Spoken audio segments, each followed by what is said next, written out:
on va arriver, alors, oui, on va arriver au troisième terme. Le troisième terme, qui est chaîne. Alors, chaîne, ça, c'est magnifique.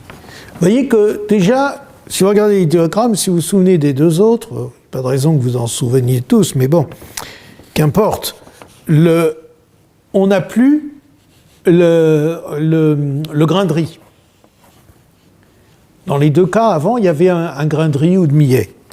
Là, la partie de gauche, là, c'est la clé des influences spirituelles.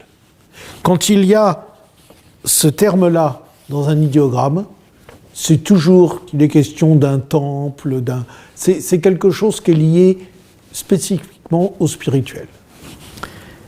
Cette partie ici, la partie, disons, de droite, si on regarde, il y a plusieurs explications, mais je vous donne celle que j'aime bien. C'est les deux mains de l'initié taoïste reliant le ciel et la terre. Alors, là, on est ailleurs. Shen, c'est...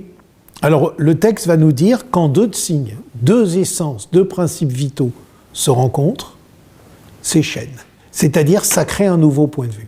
Alors, la première manière de l'entendre, c'est quand la quintessence du père et de la mère se rencontrent, il arrive un nouveau Shen, un nouvel esprit.